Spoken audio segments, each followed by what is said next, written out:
Shut it down, look around. Come on over here, baby. Come on over here, baby. It's not gonna pick it up. It might. It does.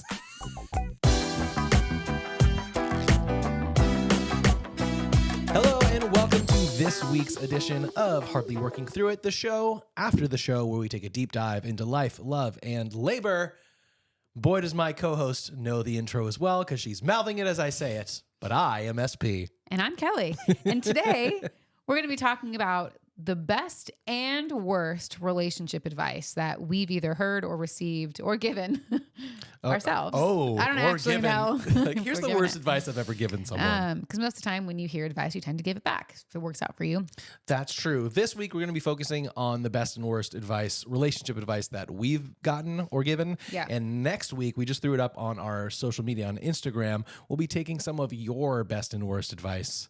And hopefully we won't be telling you why your best advice is actually not good advice. That's true. But I am worried we might run into that. Well, we'll see. We shall see. So if you haven't already, check out, I'll need to put the prompt up again, but make sure you're letting us know your best and worst relationship advice as well, because we'll be talking about that next week. Sounds good. Next week.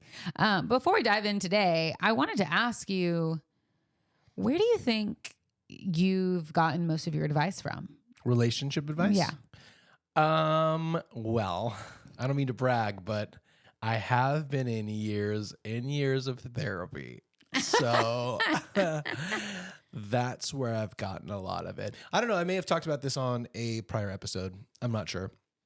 At this point, we've had over 50. So who knows what I've said. But if I'm rehashing it, I apologize. But if you've already heard it, just imagine how many times I've heard it. So when I was getting married, even before that, we were like, originally, not to you. We were Not me. We were in like couples life groups. Yeah. And so you get a lot of advice from Fellow couples. people that you thought were so much further along than you. Spoilers. And sometimes, oftentimes, not all the time, but oftentimes weren't. So I got a lot of advice from, I guess that would qualify as like church. Yeah. And then we also were in premarital counseling because that was the expectation. Like when you're going to get married, you go to premarital counseling just to make sure that you should get married. We didn't do that. And look at us. We're doing great. No. Seriously, it's great. usually It's great. fun. It's great. So we started therapy in premarital counseling in terms of couples therapy, and then just kept going because turns out we had a lot that we needed to work on. Fast forward, there was a lot that needed to be worked on, so much so that, it didn't work out. But I got a lot of relationship advice and understanding, including some of the stuff that I'll talk about today, through multiple different therapists and experiences in couples therapy and therapy as an individual. And then I would say Solo therapy. the last place that I probably get it from, other than just, looking around and stuff, I get a lot of life advice from my mom, like some really great perspective on the world and how it works, things that really stick with me. But I think I looked at all of the adults in my life and learned a lot of what didn't work or what not to do based on relationships that did or didn't, stay together. Yeah. So I learned, and that's a big thing for me, is like you'll learn as much, if not more, from your failures and other failures than you will from your successes and other people's successes. So those are kind of my big categories. What about you? Where did you get your relationship advice from? Nowhere. I'm perfect. You are just pretty kidding. I have, and I truly mean this, and I think that you'll back me up on this. Pretty sure.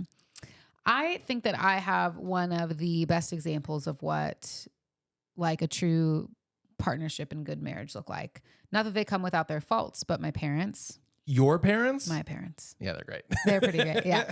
And I know that I'm very, very lucky to have two parents that are still together after 40 plus years of marriage. 3 kids later, multiple other things later, like feel very lucky.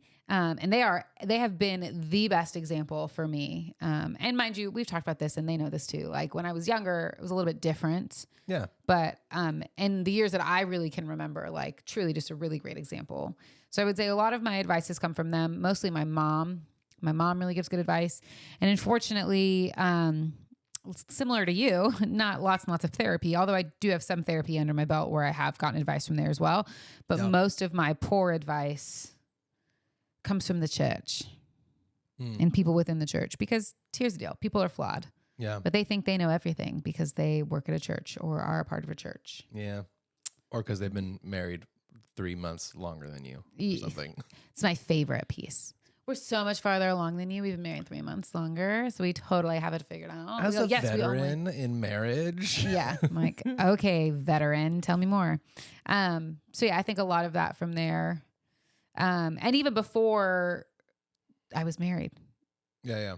Which I always think is now when I look back on it, I go, it's very interesting. Well, I guess it's dating advice. So it makes sense. Not marriage advice. Yeah. I mean, it's not solely focused on marriage. It's just any relationship advice. And yeah. I will say this too, while this is the part 1 and next week is your probably thoughts. A part 2. Yeah. Probably part 2. This is definitely a part 1 of our, experience with good and bad advice that we've had in terms of relationships. And that's one of the things, just to clarify too, we've always wanted to talk more about relationships, but that's one of the big pieces of feedback we've gotten from people is like, we'd like to hear more about like relationship stuff in your relationship. Not just like advice, but for us, we could just tell you like, here's good things we heard, but we kind of want to just dig into some of the good, some of the bad, and what has worked and hasn't worked, not as people telling you how to live your life, but just sharing our stories and experiences with them. So your feedback is really valuable, and it's how it landed us here. Do you want to dig into any of the categories, the 2 categories, whether it be your parents or your church experience or your good or bad pieces of advice? I've got 3 ready. 2 good and 1 bad. All right, I have mostly bad too. Isn't that funny? I'm sorry. I have mostly good and you said, 1 bad. You said 2 bad and 1 good. I'm pretty sure I didn't. Roll back the tape. Play I'm it just back. kidding. Well, it's Pretty awesome because everyone just listened to that. 2 bad and they know who's and right. 1 good. And I don't know. Well, I've got 2 good and 1 bad. Got it. Which That's not what you said the first. I said it the first. Okay. Up to you. Go ahead. You can start. So you've got, I'm sorry. I was so caught up on being correct. I have lots of stuff. I won't read it all, but I have lots of stuff. All right, hit me with one of your pieces of good advice that you found. It's like worst advice? One of your good. worst I can advice. do good. You want me to do good? No, whatever. I'll do good because it's easy. Because it's an easy one that I didn't understand and hated that my mom used to tell me all the time. And there's not much to dig into this. My mom would always tell me, and this is not in dating, this is just in everything. Mm-hmm. Hopefully everyone understood that because I was talking very fast in that moment and I understand. My mom would always tell me like, never settle for anything, never settle. Just that never settle. Never settle for less than you're worth. Never settle for anything that you don't want. Never settle. And I was like, why do you keep telling me to never settle? Like, what do you mean? Of course I'm not going to settle. And then I realized now you can settle unknowingly. Yeah, I was going to say, I think you settled for a while. Yeah, but unknowingly, because in your mind, you convince yourself that, no, this is great. Right. This is exactly what I've been waiting for. This is everything. Yeah. And then you realize quickly, oh, maybe you have settled. And then how do you set your boundaries back up? How do you become like the person that you are and be more confident in what you deserve and who you are and what your worth is? You know, it's really hard to figure out if you've settled. Sometimes it's obvious. Yeah. That's usually because you've been in a position like that for a long time. Yeah. But it's hard to see through the rose-colored glasses. Yeah. Or if it's hard to see through, I'm in love with someone. Yeah. You know what I mean? Or everyone says I should really like this person. They're my perfect fit and everything. Okay, then like I must not be settling then, or this must be right. Or there's no real big reason why we shouldn't be together. Yeah. There's nothing innately wrong with this person. Right, yeah. They don't hurt me. They don't talk bad about me or poorly to me. Right. They're nice to me. They're kind to me. They take care of me. I like them enough. Right. But that's settling, if you didn't know. Which leads into the other piece of advice that I'll share, because I feel like it's, I guess, hand in hand. Sure. Just don't settle. But like I think you may have taught this to me, or maybe not. Who knows? But you shouldn't have to convince somebody of your worth. So it's, I feel like they go hand in hand of like, you never settle, but like you also, like you should never have to convince somebody that they should be with you, or convince somebody that like you're worth it, or convince somebody that they do love you. Like either they do or they don't. Yeah. And like, there is no in between. And if you have to convince somebody, then they never really cared about you that way in the first place. And that's true with not just relationships, but with friendships. Oh yeah. With jobs. Yeah. Everything. Yeah, I think we were talking about something similar to this the other day. It was something like your perfect person shouldn't need to be convinced to be with you. Yeah, yeah. You know what I mean? Something like that, yeah. Something like that. And that's tricky and it's true. You know, I kind of hesitate to say this, but like for me, I don't think I would ever, if I, were single, I don't think it'd be a healthy choice for me to ever go back to someone who had broken up with me. Yeah. It's that like Steve Harvey thing we've talked about. Like never let a man tell you he doesn't love you twice. Yep. Like you did. I mean, not a man, but you did go back to your ex after you that's guys kind broke of up. an interesting thing. Not while married, but while dating. We broke up in high school at the behest of some wise counsel in our life. We were going to go to college and we were kind of trying to figure out what to do. And they were like, yeah, you guys should, they probably said it more nice. Like, you guys should take this time to like see who you are as individuals or whatever. But we split up. But neither of us was like, I want to split up necessarily. And then I was definitely the one who went back to that because an acquaintance of mine wanted to take that person to homecoming or prom or whatever. And my mom was actually like, you've been dating this person for years. Like, you need to ask and see if you can take them to whatever was prom or who knows. Because like, that's the right thing to do. I'm sure my mom will listen to this and be like, that's not what I said. I was going to say. At least at the time, that's what it was. Like, you can't leave this person just hanging out there. And we got back together. And that ultimately was not a great thing. Was it awkward when you guys went to homecoming, prom, whatever it was together? I don't remember it being weird, but I also don't remember a lot of that because I was more focused on the me portion of it because it was really me and my buddy Victor Hammer. So we were always doing stuff together. We were getting ready together. And by that, we were in the pool doing nothing. We looked really terrible at prom. It was so bad. But I do remember at least one of those proms, if not all of them, blowing up in my face and becoming a big problem or an issue. How many proms did you go to? Well, it wasn't just proms. It was winter formals or homecoming dances and all that kind of stuff. But it was prom that you guys were broken up and then you went with her anyway. That was in senior year of high school. And it was bad? I remember it being bad, but I might be conflating a different formal or prom or dance with that. I'm not exactly sure which is which, but it wasn't awesome. Yeah. It's funny. This is a completely side note, but it's funny because my ex-boyfriend, Nick, did something similar because he broke up with his girlfriend. Yeah. And his parents told him, like, you have to take her to prom. Oh, wow. Like, you bought the tickets. Really similar, you already asked her. Like, you. Oh, that's really soon. Yeah. I mean, it was like a month or so apart or a couple months apart because you planned for prom like way ahead of time. But they're like, she's bought the dress. Like, you have to take her. And and I remember him telling me it was like the most awkward thing because he wasn't with her anymore. Oh, yeah. And he had to take her to prom. They had to take the photos and like go to prom. And she ended up crying because he's like, he didn't really want to go. He was just doing like the right thing. Yeah. So I always think it's bad when you like have to do something because someone else told you to do it. It never really works out well.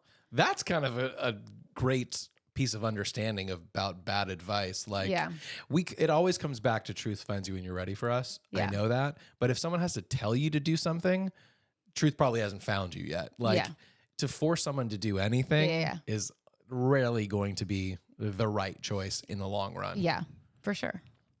Interesting. Let me ask this before we do another piece of advice. Do you think prom is stupid? Do you think it serves a purpose? No. I don't. Like, what does that prepare you for in life?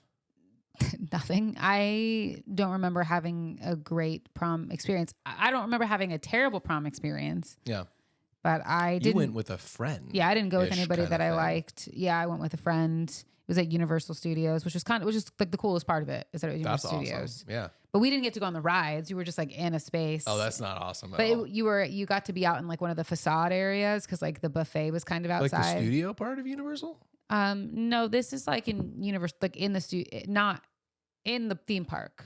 There's like an area. If you like walk in, if you go past Grinchmas Tree, there's like the little facades where you're in Paris and you're at like a Paris cafe. Oh, sure. You know what I'm talking about? Like here's the New York area. Yeah. So they had like, we were in like that area. That's kind of cool. Like that was the coolest part of it. But I remember being like, this is weird. Would you like one of my two best or only one of my worst? Up to you. I'll start with one of my best because I have two best pieces of advice. First of SP's best advice that was given to him. Yes. Your partner can't read your mind. And I got that through therapy.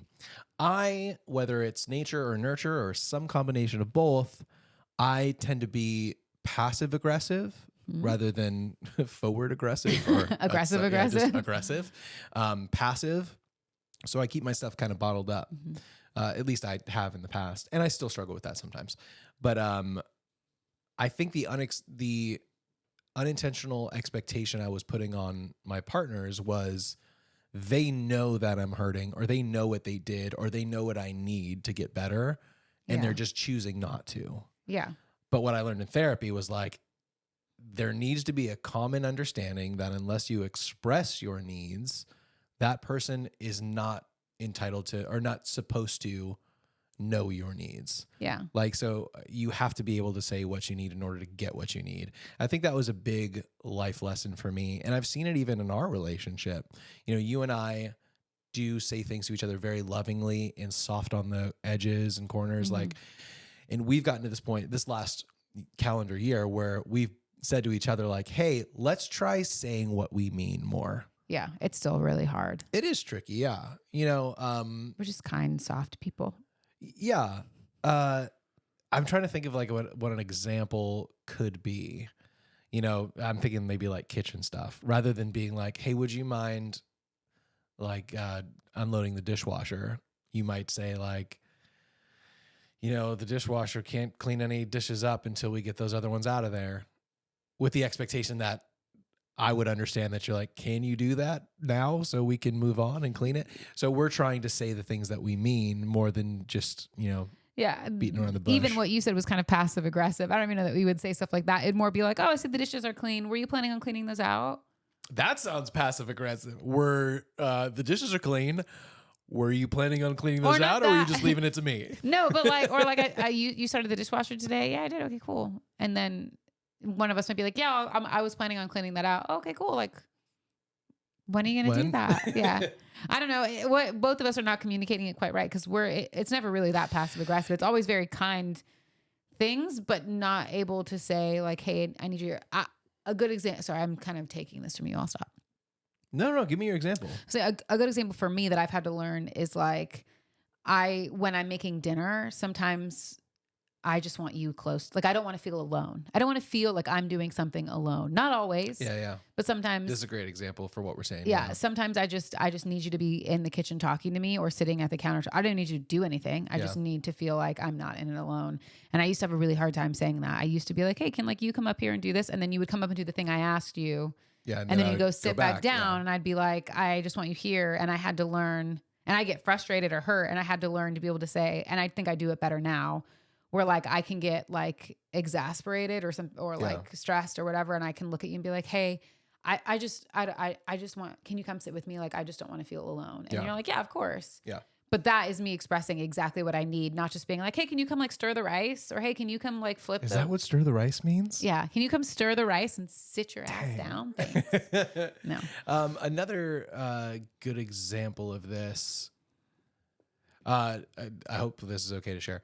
A couple weeks or months ago, we did a podcast episode, Hardly Working. And at the end of it, I was feeling bummed out because the stories that I picked and unpopular opinions, like every time I brought one up, it was like, I didn't you like batted them away. And I was like, I'm out here drowning and you're just like crapping all over all of this stuff. Yeah. And so the way, I'm sorry. It's okay. Well, we talked about it. Yeah. In fact, we accidentally recorded the whole conversation. So if you're interested in hearing, post it here. No, if you're interested in hearing what an actual conversation with us is like, let us know.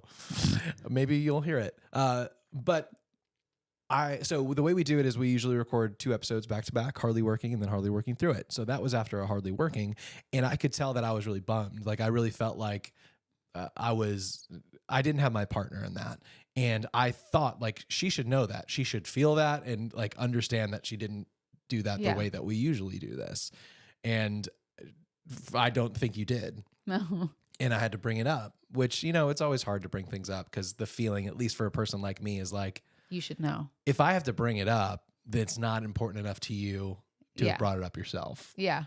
And I think that's the 2 in me too, that like helper that needs to be helped sometimes. But so I did bring it up, and we ended up talking about it for like 20, 30 minutes on microphone, which is funny. And just we got like through this. it. I'm just kidding. honestly pretty much like this. Yeah, but I had no idea.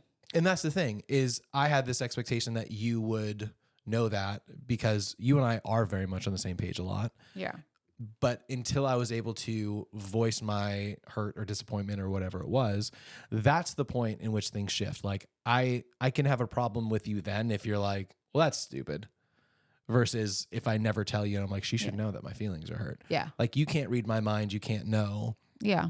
And nothing that you did was overtly rude or mean or bad. It's not like you did something that we all agree, like partners and spouses shouldn't do that. Yeah. It wasn't like that. But I had to remind myself, like, I have to have this conversation with her or else she doesn't know that the responsibility is not on her to read my mind. Yeah. And we had that conversation and then we had a great episode after too. Like it saved the rest of that day, which as a person who does tend to bottle things up, I could have let that just fester for the rest of the day, the whole day until it got to a point where it popped open.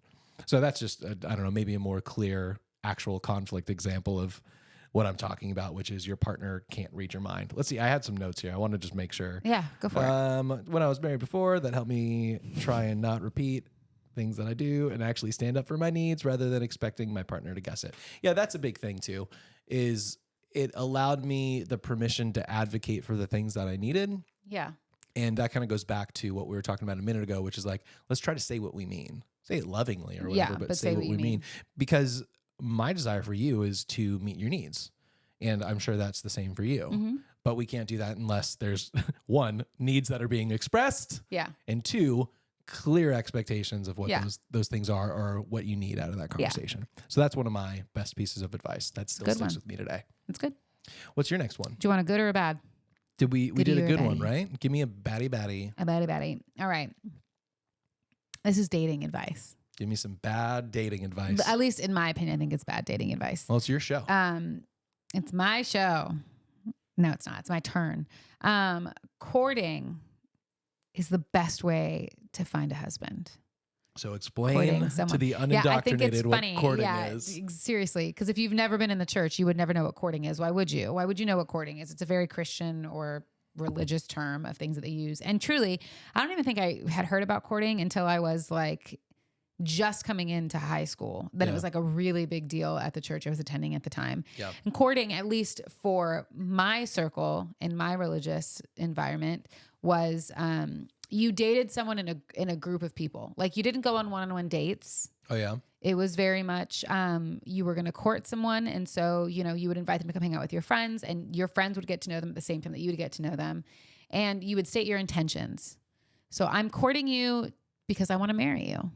Yeah. I don't really know you, but and we're 15. Yeah, or the undertone of this is like I don't know you, but I think you're cute or hot or whatever, and I think you have a nice personality, so I want to get to know you with the intention of marrying you, and so on. Like that's what this is. We're both are going to be committed. And in this worldview, though, this is something really important because we didn't even realize this wasn't what all people thought. Yeah.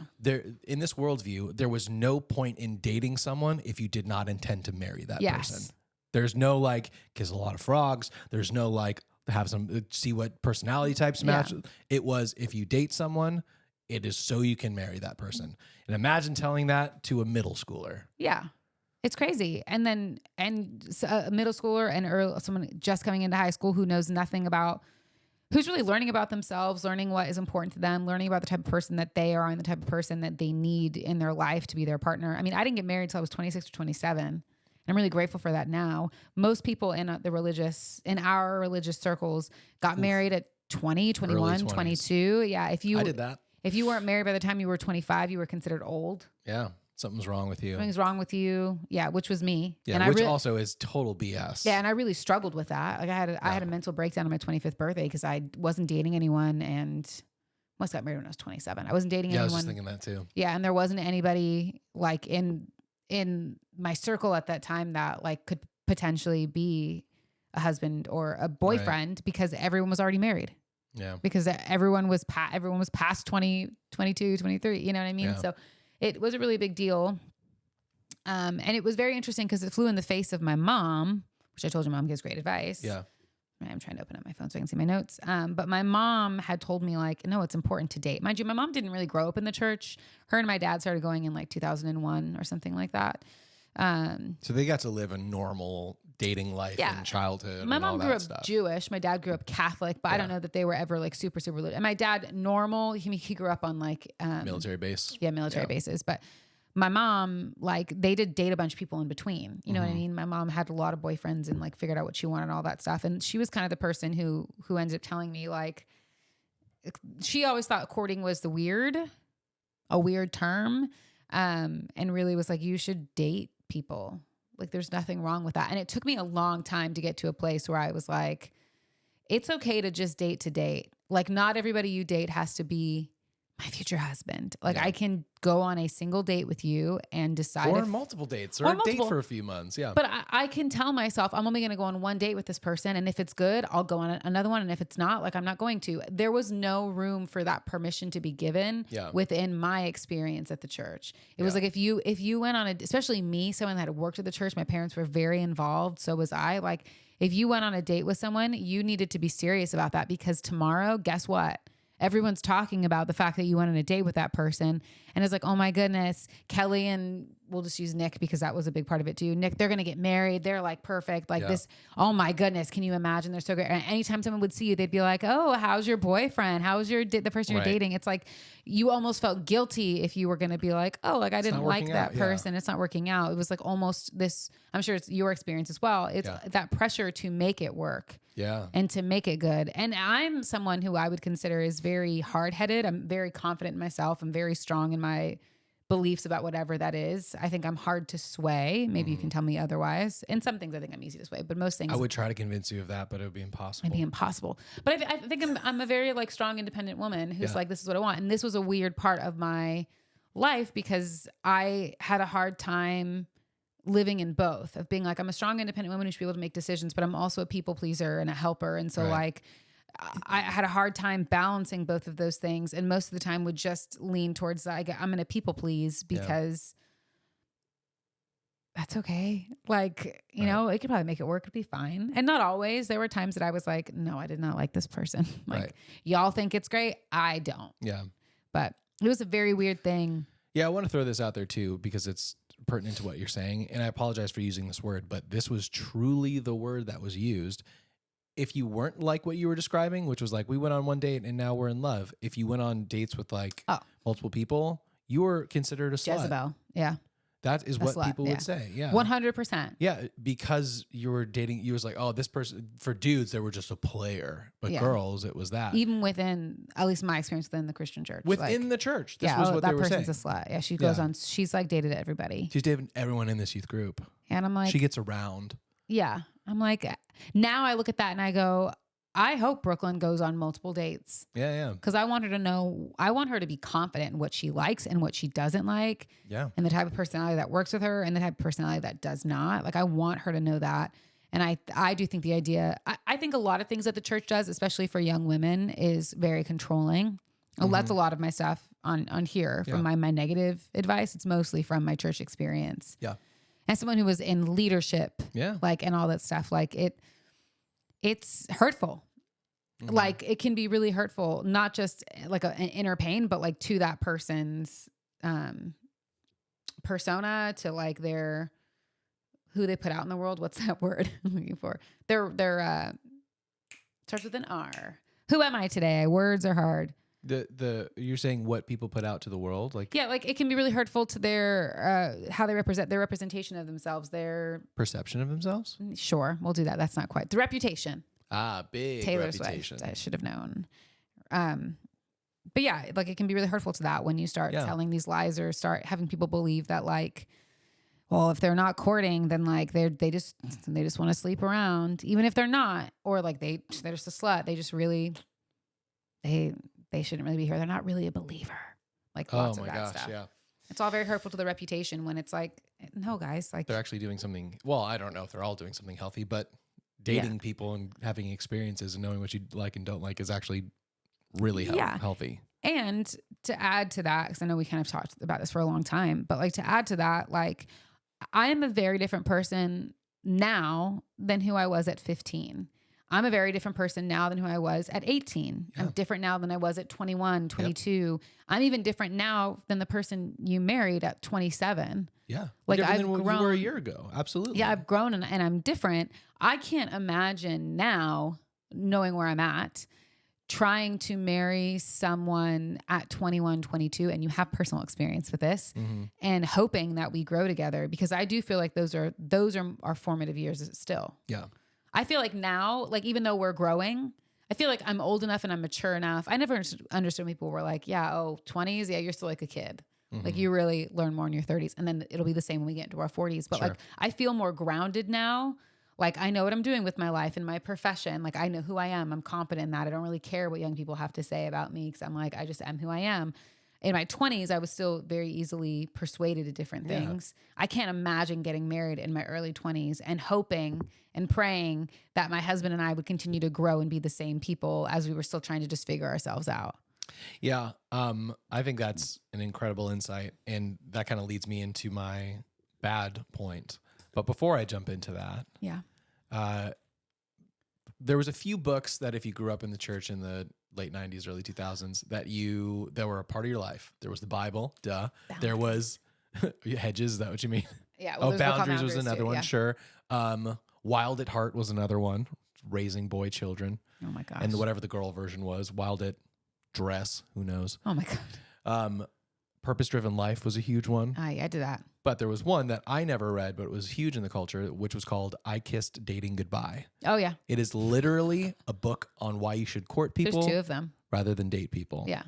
But here's, this is why I brought it up, and I pulled it up just to make sure I was correct. I Kissed Dating Goodbye is a 97 book from Joshua Harris. The book focuses on Harris's disenchantment with a contemporary secular dating scene and offers ideas for improvement, alternate dating / courting practices, and a view that singleness need not be a burden nor characterized by what Harris describes as selfishness. This is what I like, though.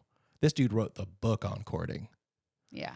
By the late 2010s, Harris reconsidered his view that dating should be avoided, apologizing to those whose lives were negatively impacted by the book and directing the book's publisher to discontinue its publication. Yeah. That type of stuff makes me so happy. Yeah. That people can say, like, I used to believe this, now I believe this. I've lived enough life that I now know that courting probably not the healthiest practice. And I villainize dating. And he's gotten countless letters and emails about how this ideology has messed up the lives of so many people. Oh yeah. And it has. Yeah. I'm sure it took him having his own kids before he realized, I don't want someone to court you. Yeah. Wait a second. And I have no idea, what his story is and all of that kind of stuff. But it also says the book has been cited as an example of belief in benevolent sexism and women as property, as well as promoting the R-word supportive messaging and sexual purity techniques that emphasize a hierarchical father-daughter relationship and reduces the agency of adolescent girls. I don't like any of that. So courting. I think there were 2 of them, by the way. That's whack. I think there were 2 of them. Yeah. Of those books. Like there was one and then there was a one I that don't built remember what upon the next it. one. I kissed something else goodbye. I kissed marriage goodbye. But to bring it back, I know you have your point too, yeah. but now that you've read that, like, I think I said it already, but it's true. I can look back now and look and say, yeah, most of the techniques or the things that were taught to me by the church of like what appropriate dating is, truly, I look back and go, it was all just methods for you to try to control the women. Yeah. And try to get us to be a certain way of what you thought we were. And at the time, it was easy for me to be like, yeah, I get it. Like, this is what being a good Christian is, or like being a good, like, wife would be. And I look at it now and I'm like, I never really subscribed to all of it. We've talked about this before where I'm like, yeah, I subscribe to pieces. And then other things I was like, I'm going to say that I do, but also like, that's kind of crazy. Yeah. Or I'm going to do my own thing or whatever. Yeah. Wives should submit to their husbands. Like that's what. Yeah. I was always crazy. like, it should be equal. Yeah. And honestly, might be weird to say, but you know this, like even in my first marriage, we didn't subscribe to the subservient nature of that. Yeah. I forget. It's very not egalitarian or something like that. It's not who you are. No, and it's not who she is. So for sure. But yeah, I don't have the desire to control people or be above people or even frankly be responsible for other people's lives. Like we're all. Although you do feel responsible. Yes, but I don't have a desire to feel that way. Yeah. You know? You just do.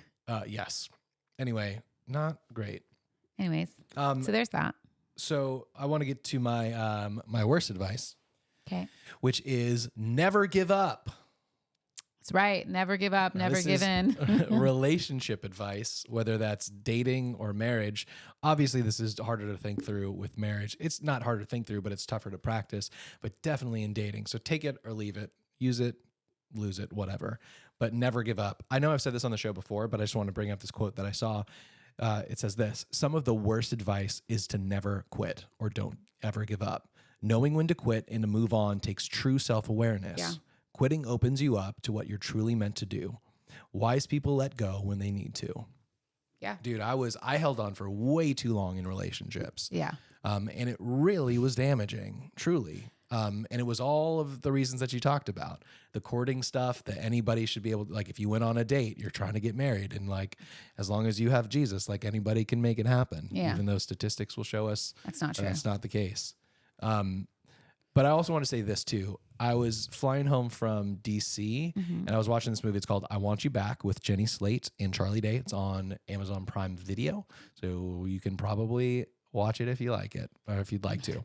But the reason I liked it, other than really liking those two people, was it turned into this beautiful story for me that highlighted the idea that people come and go in your life for specific reasons and purposes and for certain amounts of time. And especially relationships, the goal is always like forever. And if you can make that happen, that's awesome. Most of the time, with rare exception, nobody stays in your life forever. Not even your parents. Yeah. Usually they pass, before you as a kid passes. Most marriages separate. Only one marriage, even if you stay together with that person, is there till the end of your life or their life. Not, without thinking about all the boyfriends or girlfriends you had before. Like, Yeah. most people don't stay in your life forever, Yep. even the closest ones. Mm-hmm.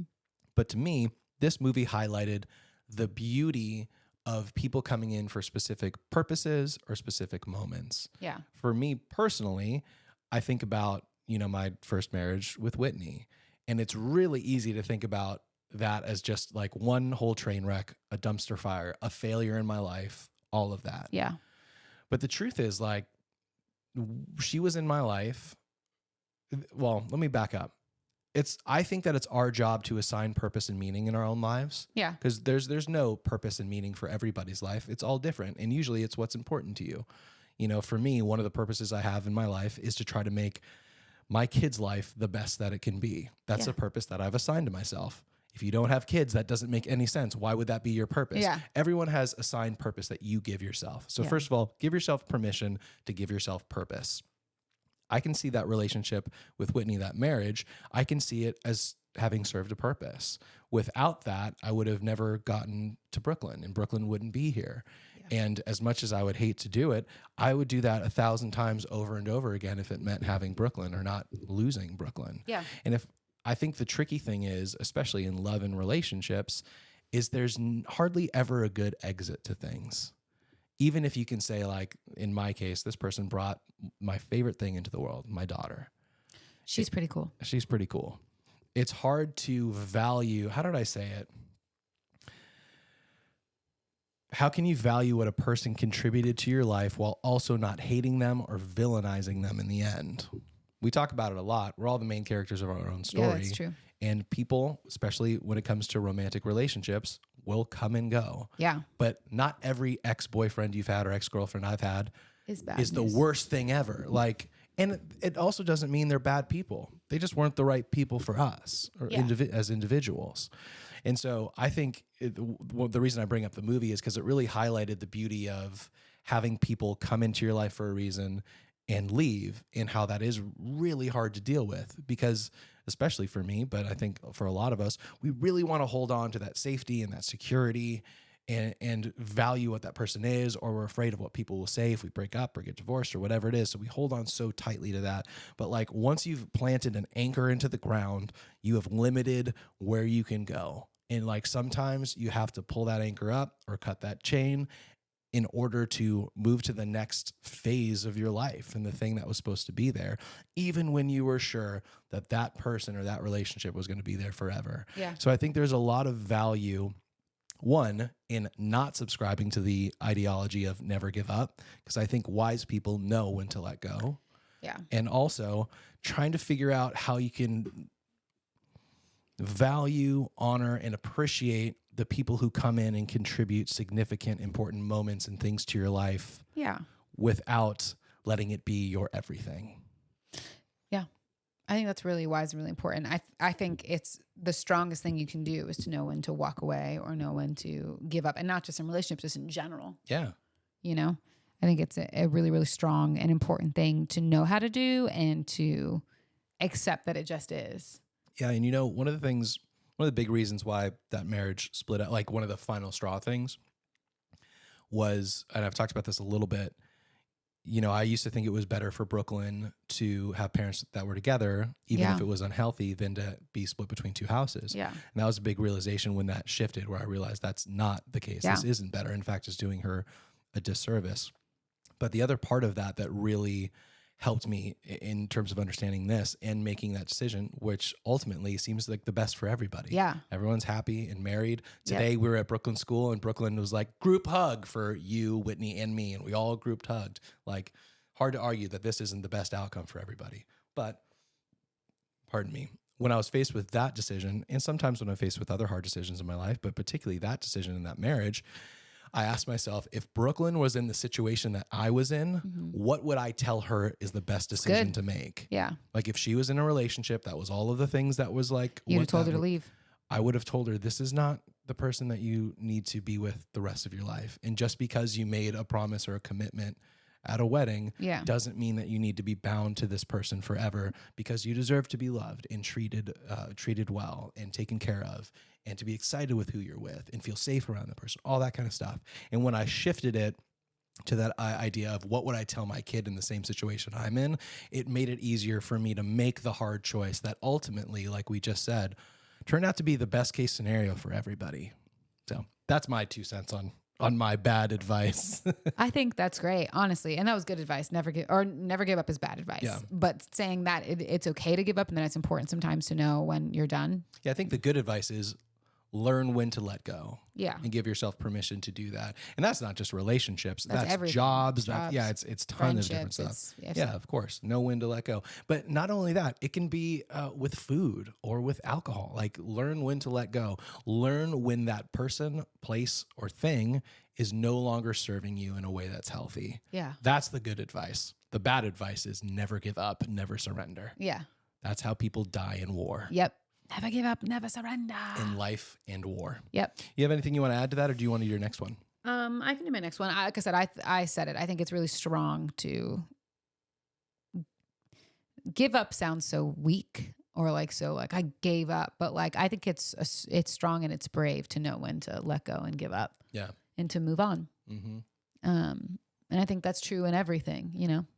Yeah. In forgiveness, in like you said, relationships and jobs, and sometimes on your dreams, things that like don't make sense anymore for who you are. Like I think it's such a strong and important thing to learn and to know. It's actually the strong thing. And we learn the most from our failures if we choose to. Yeah. And I learned that a lot in my previous job. Like it's true. Like you have to fail in order to learn and grow. If you never fail, you never grow, you never learn. Yeah. And it's hard to fail because we've been taught as a society that failure is innately bad, but I don't think that it is. And I hope to teach Brooklyn one day, and like have to give myself permission to know too, like it's okay to fail. Yeah. You're meant to. None of us are perfect. We're all going to make mistakes. We've all made mistakes, and we'll make hundreds, if not thousands more. Yeah. But it's what you do with those mistakes, it's what you do with those failures, and how you choose to rise, how you choose to learn, how you choose to grow, that makes the biggest difference. Yeah.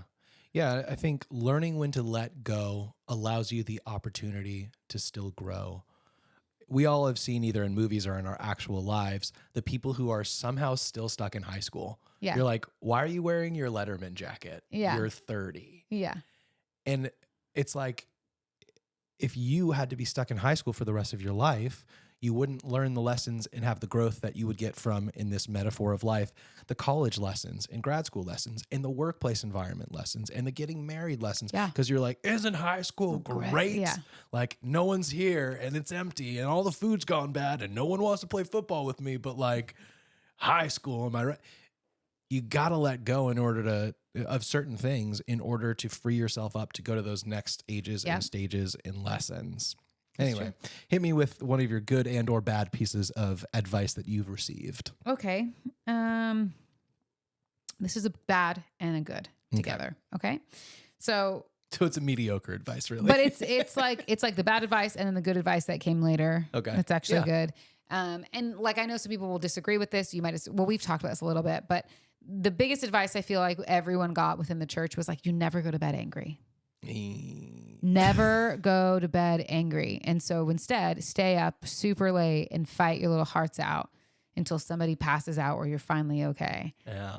And I actually think that's really shitty and stupid advice. Really? Yeah, I do. I think there's pieces of that that are wise. Yes. It has to do with how you handle that. Yeah, that's what I was going to say. I think that pieces of it are good and pieces of it are bad. Something else that you're really taught a lot is like, you never go to bed angry, and like, you got to work it out. You got to make it happen. Some of the best advice that I received that kind of flies in the face of this, which it's still, I get it. You don't want to go to bed angry. I can tell you that we've gone to bed, not angry, but like upset and woken up with some different perspective the next morning, feeling better. Yeah, dude. I know that I feel better too. Sometimes if I'm in the moment too long, I have a hard time like getting over it. But if I can get some sleep and wake up the next morning, I can be like, oh, everything's like, that's such a small thing in the grand scheme of things. I have more perspective. I have sleep and rest. So I'm bright-eyed and bushy-tailed instead of just exhausted from the night before. But anyways, but you actually gave this advice to me through therapy. You didn't mention that when I asked where you got your best advice from. None of it's from you. Just kidding. This one's from you. But this I think you got from therapy and that you brought into our relationship is that it's okay to, well, two pieces. It's okay to take time away as long as you communicate like what you need and how much you need, and you're the one that comes back when you're ready. Yeah, and then that's what I'm doing with this time, and here's where I'm going, or I'll be back at this time. You can't just abandon people. Yeah. I'm not talking about like leaving. Yeah. And I wouldn't even say that either. I don't know that either one of us would be like, I'm leaving. Like, I'm going to go do something else. I mean, I think there's times that I've been like, I'm going to go grab myself a Starbucks. I just need to get out of the house. Yeah, you need a change in environment for sure. That's the other part of it is it's okay to give space. It's okay. Having a change of environment sometimes is a really important thing. That could be going from the living room to the kitchen, or from the living room to the bedroom, or something different, or from the living room to a Starbucks, whatever you need. To like get you in a different place, but clear your head. Yeah. But like that was something else that like you've taught me to. It all goes together, you know what I mean? Hand in hand of like, it's okay to take time away as long as you're communicating and you're the one who comes back if you're the one who's asked for it. And it's okay. And like you communicate how much too. Like you shouldn't just be like, I need time from you. And now you disappear for the whole day. And the other person's just like, yeah. And then when you try to call them, they don't answer. Like, yeah, it's just that's like, not a healthy I'm way going to to take deal time with your away. stuff. I'm going to be in the bedroom.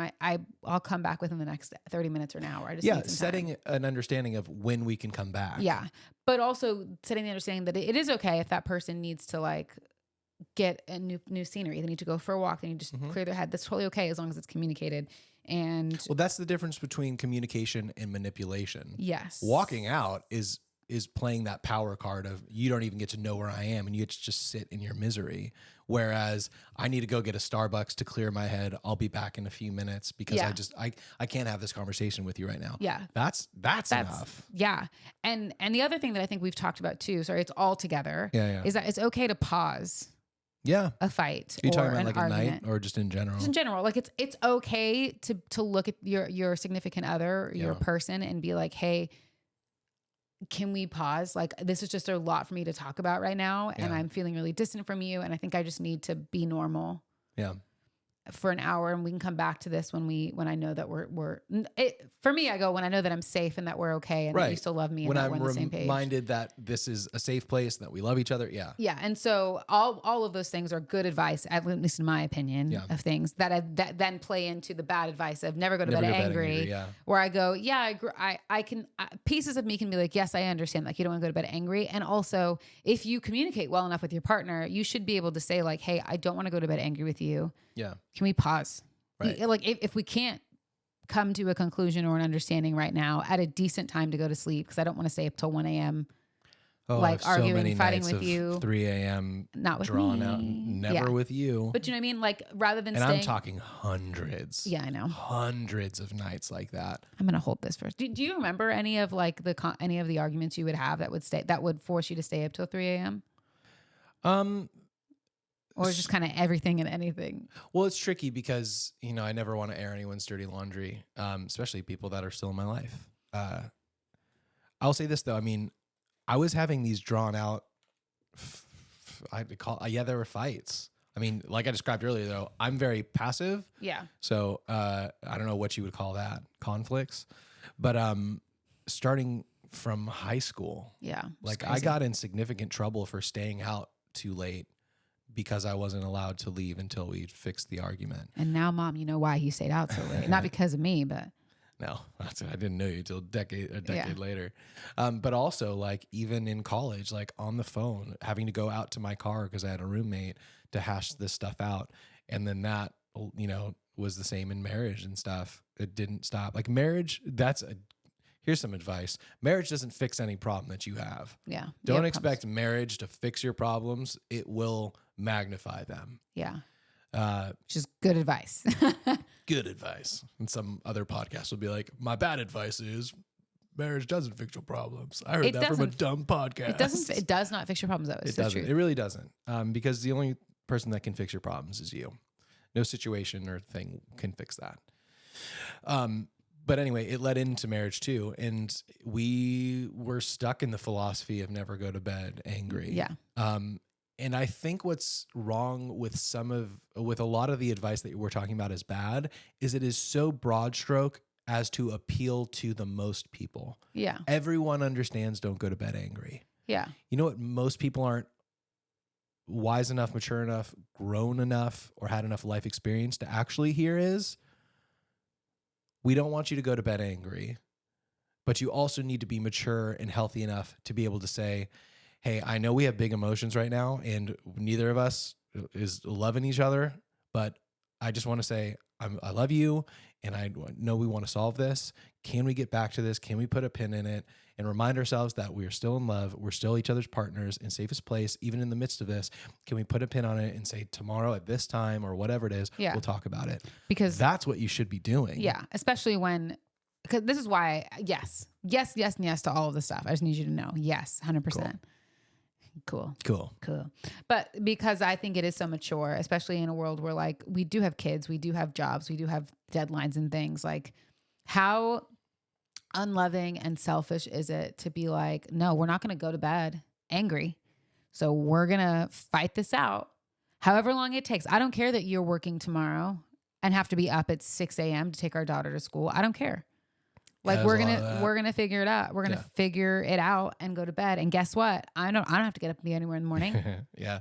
And so like, I don't care. I'll fight it out all night. Right. Yeah. Like how selfish is that? Yeah. Versus absolutely. being able to, like you said, to say, hey, let's just pause and know that maybe we can't come to a solution tonight because we're probably overly tired and exhausted and emotionally charged and any other thing that you can imagine, and probably a little bit of anxiety knowing what's coming up tomorrow and whatever we have on the schedule for tomorrow, and keep thinking about as the hours chip away, like how much sleep I'm going to get and how tired I'm going to be and how long I have to be at work and how much I have to get through. Like, let's just go to sleep and know that we'll talk about it tomorrow. But know at the end of the day, we're working towards being together as a loving couple, and we're not working against each other. Yeah, I'll also throw this out there because you really like brought up some deep-seated memories for me. It's not just you were describing it. You're like, and we'll stay up all night. We have to, and I don't have to get up, but you have to go to work. And you're right. Like as you start going like, oh, it's 3 a.m. and I have to get up at 6 and I have to work from 7 till 5. And I have to be in a place where I can't tell them why I'm exhausted. I can't tell them that you kept me up all night. Yeah. Because something happened and that thing denigrated down to something else that was unresolved. And you or we or whoever was not capable of putting a pin in it. So now I have to be exhausted and run down and just make some story up when people are like, you okay today? Like, yeah, I just couldn't get to sleep.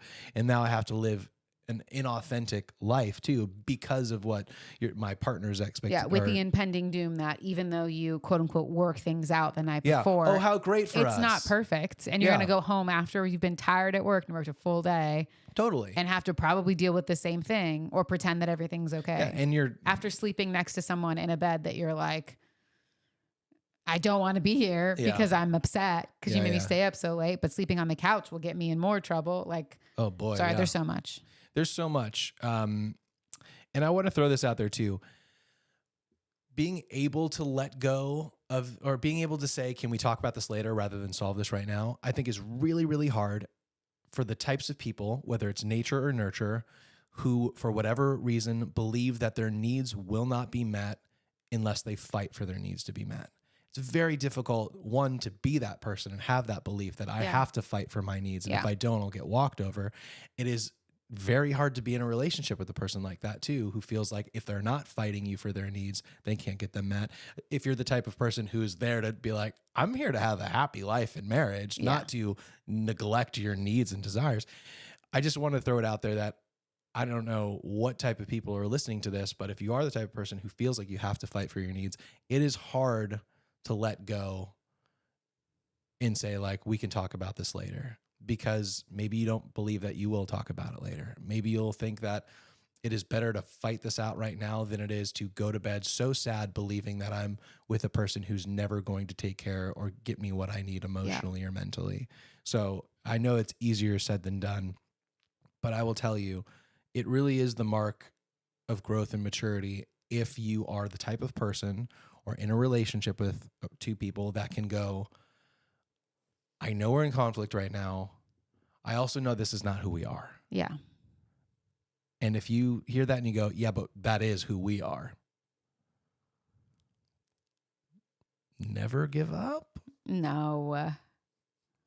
Figure out what you need to let go of in order to get the things that you and your life and family and kids need. But yeah, I think it takes it took a lot of trauma for me to get to the point where I could have healthy conversations with you about this stuff. Yeah. I don't know that I could have gotten there without having to slog through the failures of it. Yeah. Like failures, is just your next opportunity for success and for happiness. So I think it takes a lot of strife to learn that. But if you're in a relationship with somebody and both parties, that's a big key, both parties want to make this work, it's definitely worth having that conversation of, when we're in these huge arguments or whatever, we have an agreed upon set of things that are okay to do and not okay to do. Yeah. You know, abandoning me is not okay. Asking for time is okay. Yeah. Putting a pin in stuff is okay. Threatening divorce, not okay. Not okay. Yeah. You being mad and sleeping on the couch and refusing to talk to me, not okay. Like whatever it is. Whatever's for you individually. Everyone's got different lists. We've never written that down, but we have, I have a really good understanding of what you need and what's not okay. Yeah, same here. Yeah. And so I think that's why it works. But man, I know this is me giving advice about the best and worst advice that we've had. But honestly, if you're struggling with that in a relationship or even, a friendship or whatever it is, it's okay to have your expectations. And back to what I was saying before, no one can read your mind. So if you haven't explicitly said or sometimes written out, this is what I need, or this is what's okay or what's not okay, you can't expect your other partner, spouse, whatever, to know that. Yep. And you can't hold them accountable to knowing that unless you've been explicit. So write that stuff down, I guess is what I'm saying. Yeah. Thanks for letting me go on my little diatribe here. Do you have any other advice, good or bad? Yeah, I've got one, and it's quick. I know we're nearing the end here, so I'll just, I'll give it to you. This one is from one of my all-time faves, who I've talked about forever. It's from Ram Dass. Ram Dass. And Ram Dass says, all you can offer people, it is an environment of non-judgment where they can grow as they must grow. Start giving people space. Basically, you can't change people. You can't convince someone to be someone they're not. You can't convince people to do the things that you know that they need to do. Because, like we always say, truth finds you when you're ready. Yeah. And people, in my opinion, not a fact, people generally don't change.